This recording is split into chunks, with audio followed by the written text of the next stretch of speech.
Subclass 2.6 Motor Policy, Part 1. The definition of a motor policy is a contract in terms of which a person, in return for a premium, undertakes to provide policy benefits if an event occurs or if an event contemplated in the contract as a risk relating to the possession or the use or the ownership of a motor vehicle occurs. And it includes a reinsurance policy in respect of such a policy. So you see, once again, it's a contract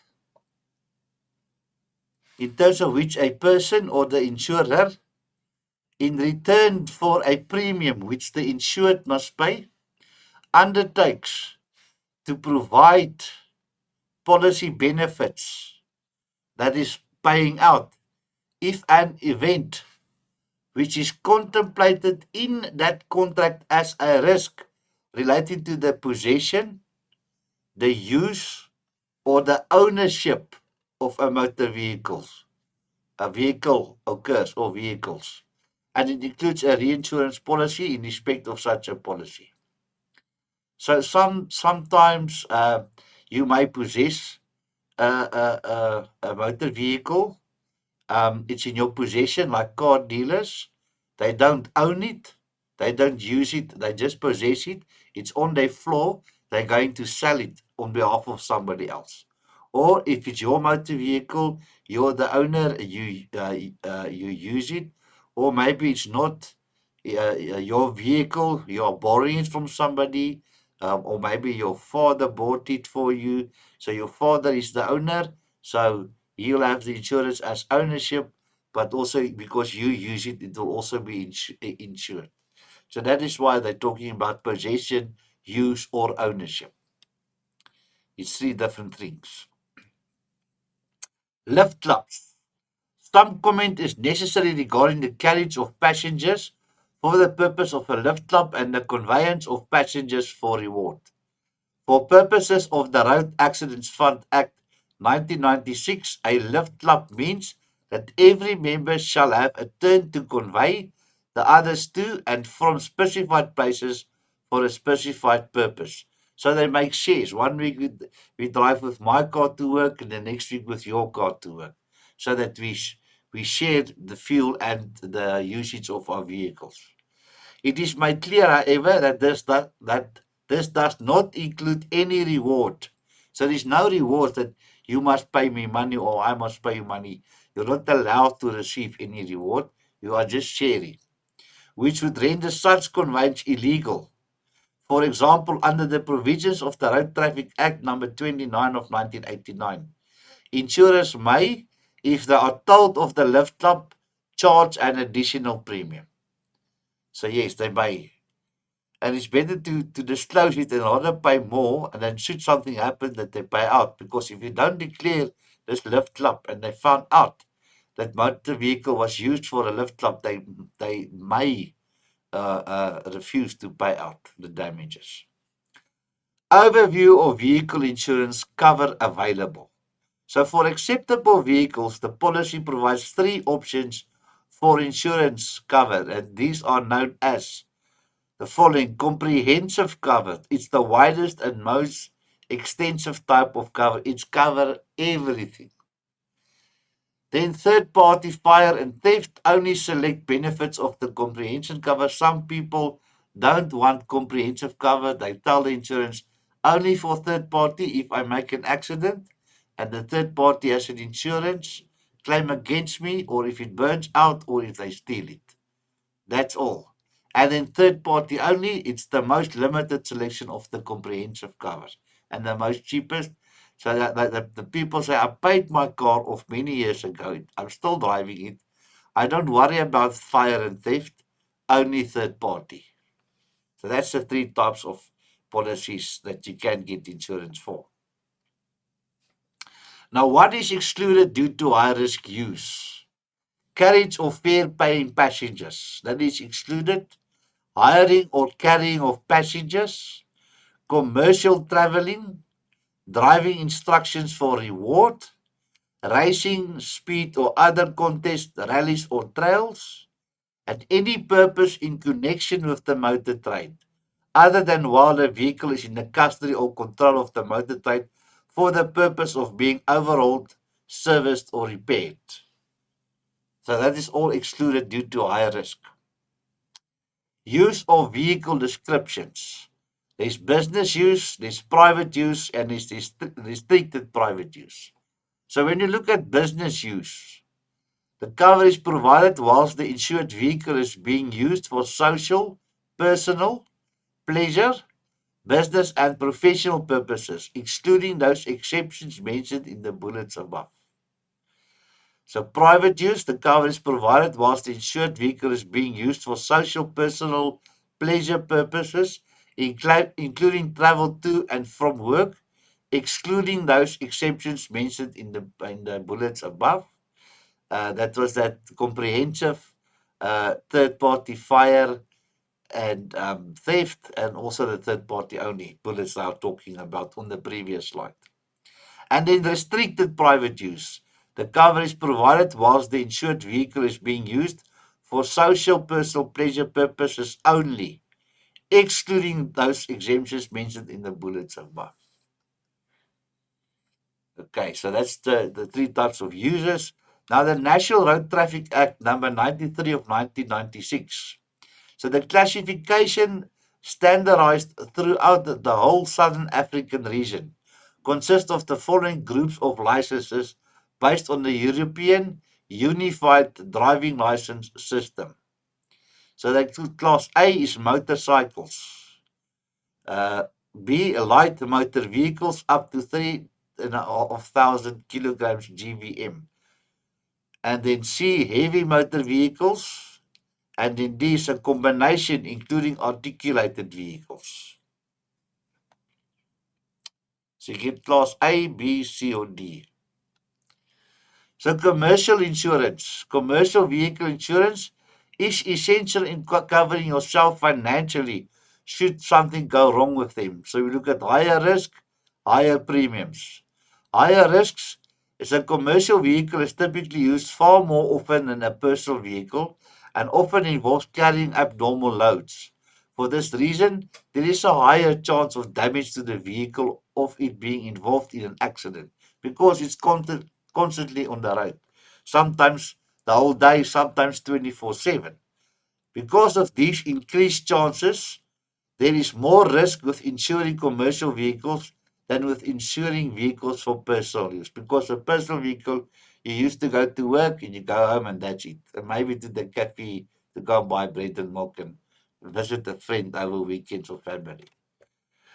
Higher premiums. Because of the higher risk with insuring commercial vehicles, your premium, the monthly fee that you pay on an insurance company, will also be higher. At the same time, commercial vehicles such as large trucks are much more expensive than smaller cars and so will need to be insured for a higher value, which also adds to the higher premiums. Then we look at multiple drivers. In many cases, more than one person will drive a commercial vehicle.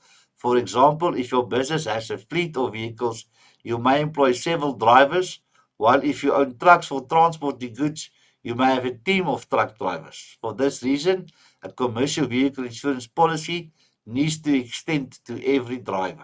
So the drivers make turns in the vehicles between day shift, night shift, or in the different trucks as well. Transporting non-owned goods, in other words, you're transporting other people's goods. In a business environment, you could often be transporting goods in your vehicle that don't belong to you. If something happens to them, for example, they are damaged in an accident or stolen, commercial insurance covers the replacement of those goods, even though they don't belong to you. You charge somebody else to transport their goods from point A to point B. Let's say moving houses. So the removal truck comes to the one house, load all your stuff on. It's not their stuff, it's your household goods to move it to your new property. Broader geographical cover. Businesses in the transport industry especially may involve using commercial vehicles to travel far distances. even into neighboring countries. Commercial car or truck insurance, therefore, need to give you the option to cover the vehicle in several different countries or territories. Yes, we do get people, they move from South Africa to Mozambique or to Botswana, and then the uh, the furniture removal company must have insurance to load the people's goods up here, to drive through Mozambique and go to deliver it there or to Botswana or wherever. A vehicle can be insured for one of the following values: the retail value, the market value, that's the average between the vehicle's retail and trade value, the trade value, and specially agreed value, which applies to unlisted collectors and vintage vehicles where a valuation is given by an appropriate approved source. Uh, the specially imported cars or vintage cars, they don't have values in the car dealers' books, trade books, because they are too old or they're imported. So therefore, you need a valuation by an appropriate approved source, like the vintage collectors clubs. They will give a value on that car, for instance. We're going to look at the different things. So basically, retail value is, let's say, the normal selling price of your vehicle. That might be, let's say, 100,000. That is the value of your vehicle currently. Market value, that's the average between the, the retail and trade value. Trade value will be less than retail value. That might be 80,000. So how it works, you want to buy a new car, so you take your car to the car dealer and you want to buy a new car. So then he only will give you 80,000 rand because he wants to sell it for the 100,000 rand. So he needs to make a profit. He cannot give you 100,000 rand. Then he sells it for 100 and then he doesn't make any money. Okay. And then the market value will be the difference between the two. But we're gonna have a look into that just now. Determine the correct insurance value. Total loss settlement. Various insurance companies use different methods in arriving at the total loss settlement if the vehicle or the motorcycle is in a constructive loss or a total loss, otherwise, which to speak of a written off. The cost of repairs will likely exceed the amount required to effectively indemnify. So, if your vehicle is valued, let's say, at 100,000 rand, and it's gonna cost 101,000 rand to repair, they will write it off. It's written off. Write off, and they will pay you out the full amount. So it saves them then that 1,000 rand, not to overspend. Lately, the insurance companies, and it differs from company to company, but normally they say if it's at 70% of the current value, they will also write it off. In other words, if your vehicle is worth 100,000 rand and the cost to repair is 70,000, that is 70% of the value. They will also write it off. And you're welcome. And there are people then, what they do is they get the full 100,000 rand or what it was insured for. They take that, they buy the vehicle maybe for 5 or 10,000 rand. The wreck, they spend 70 to fix it, or they go to their friends or whatever. You can buy your wreck back. I know some farmers, then they buy the wreck back because with the bucky rolled, they buy the bucky back. Um, and they just cut off the roof and then they use the bucket on the farm without the roof to drive around on the farm. So yes, you can buy your car back if you want to. So then we look at trade value. This is the price that you can sell your car to a dealer for, or in the open market privately. Trade value, yes. Remember, the dealer must also eat. You must also make a profit.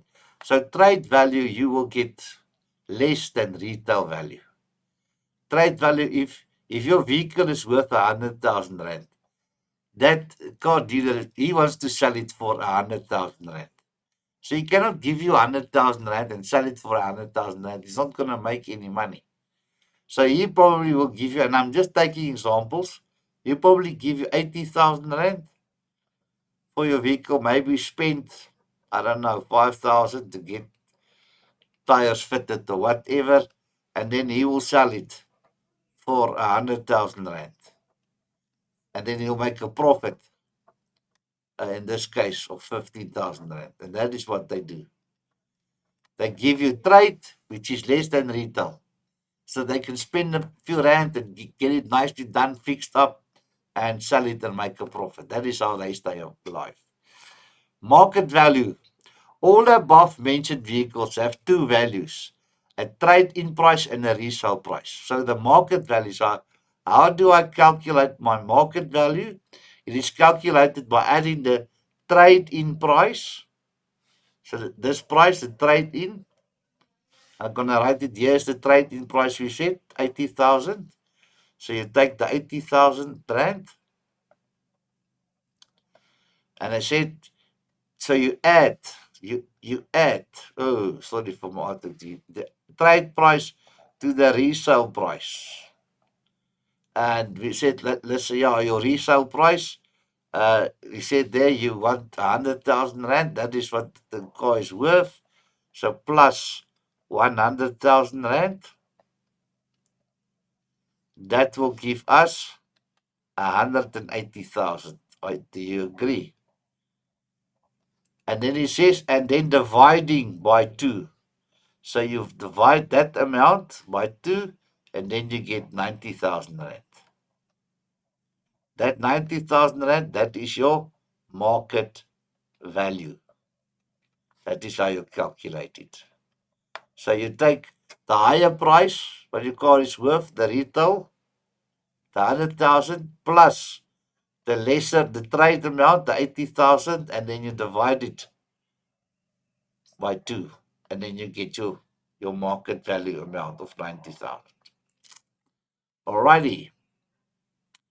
So the retail price, this is the listed resale price of the vehicle, which will obviously be the higher. You see, it will be higher than the market value.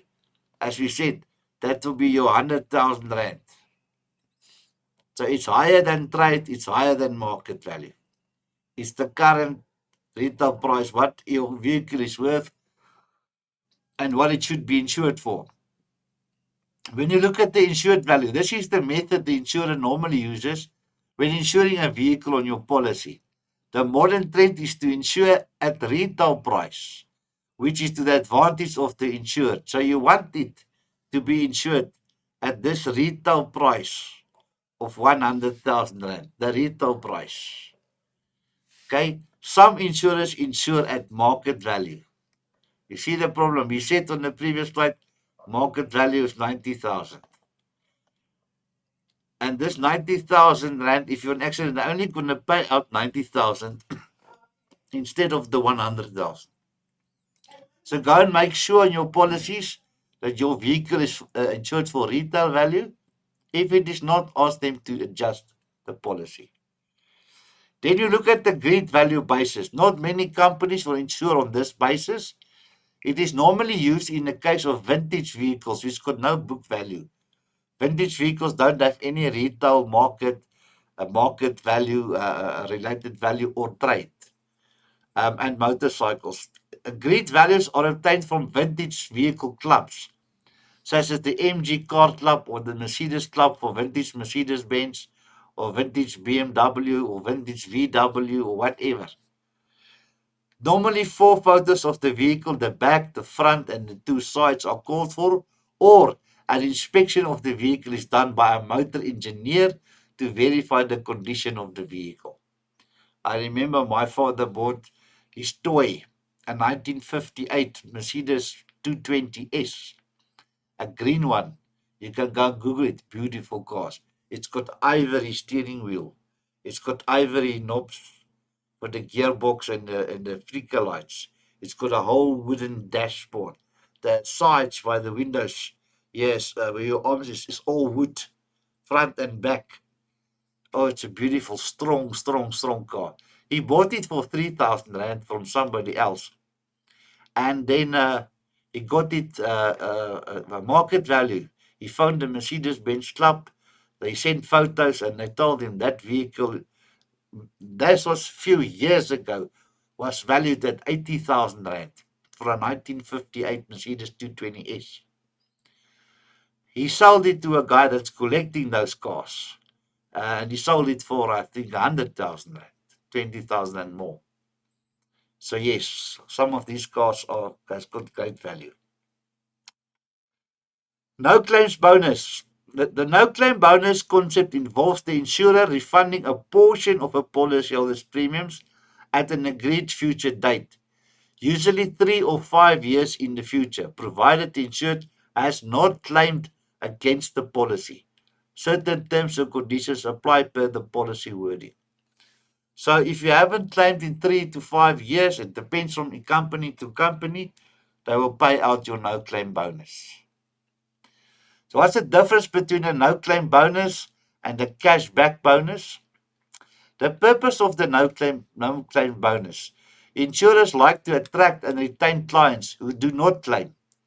The premium of these clients contribute to profits and they are not a burden on claims and administrative staff and processes. So if you don't claim, you're a cash cow, the goose with laying the golden eggs for the insurance company, because you pay, pay, pay.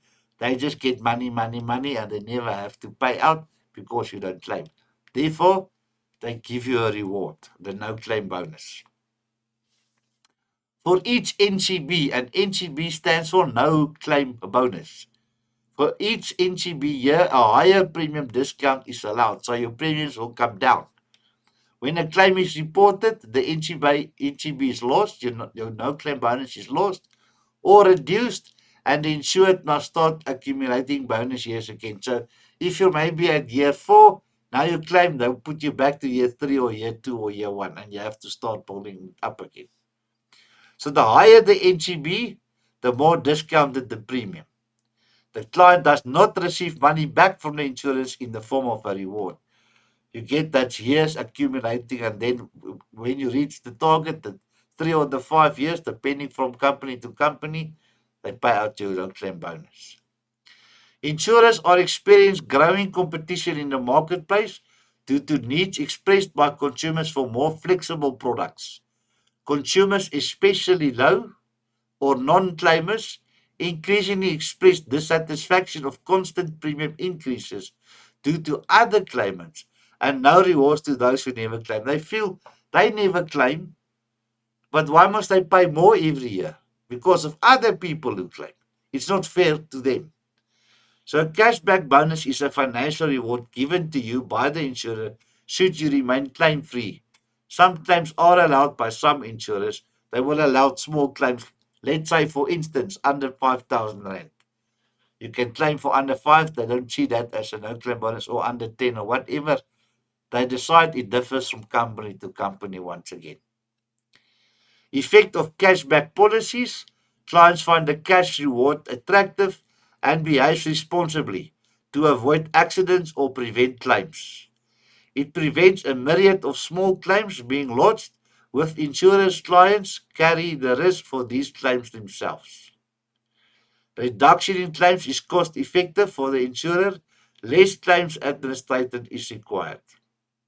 So yes, they offer, if you don't claim, they offer you cash rewards, so that the people want that cash rewards and then they don't claim, even if it's small things, which is good for the insurance company. The insurer promotes the concept of the profitable client and therefore positively affects bottom line profits of the company. With this concept, claim ratios, the premium income versus the claims up payout improve. So you're paying more than you claim that they have to pay out. And this means profit for the insurer. You are the golden goose laying the golden egg. It impacts the client who has almost reached the end of the no-claim bonus cycle, who then has a legitimate claim. He loses his non-claim bonus and the prospect of a cash reward. Depending on the quantum of the claim and the value of the cash reward, he might decide to withdraw the claim. So some people will say, hey, I'm going to lose 50,000 Rand no-claim bonus, but the damage on my car is only 10,000. Then they pay the 10,000. They don't want to lose the 50,000 no-claim bonus, and then they can rather get that back. And that prohibits him from putting in a claim for the company to pay them out again. What the insurer needs to know about vehicle insured. So about the vehicle, for each vehicle on cover, they need to know the vehicle make, the model, and the age, where the vehicle is kept at night, does it have anti-theft or tracking devices installed in the vehicle, etc. They need about the vehicle owner, the insured. What's their names, the residential address, because they might live in a high risk area or a lower risk area. The age of the insured, the gender, male or female, marital status, are they married, single, the previous insurance and accident claims history. Did they had accidents or claims before? Yes or no? How many? When?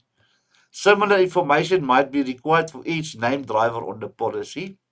And then the last one about the use of the vehicle. What is going to be used for? Where the vehicle is kept at night, inside the garage, outside the garage, the main and other named drivers of the vehicle, and the purpose for which the vehicle is used. Will it be for private use or business purposes? What the insurer needs to know about claims history. An insurer's claim history is important for two reasons. The first reason is that the insurer use claims experience as part of their risk rating calculation. A person with a good claims history presents lower risk. So that's people who never claimed or claimed very a few times and received a cheaper premium. The second reason is that many insurers offer an incentive to their policyholders not to make claims for small or inconsequential loss events. Premium based on client's profile and motor vehicle. The premiums may vary from one vehicle to the next based on the replacement value, the likelihood of the theft or hijacking, cost of spare parts, etc. So the variances also exist to the vehicle use. Is it used for private or business? The drive profile, the age, the gender, and the driver's experience, as we said before in the previous subclass, and the addition of non-insurance value adds. So younger people die, so and they speed, so that the chance of an accident is much higher, and especially if they are males. Unfortunately, that's the truth, according to the insurance companies. So therefore, their premiums will be higher, and because the risk of an accident and a claim is much higher. A motor vehicle, premiums based on private or business use. A motor vehicle can be insured for domestic use if the vehicle is used for social, domestic, and pleasure purposes, including travel to and from work.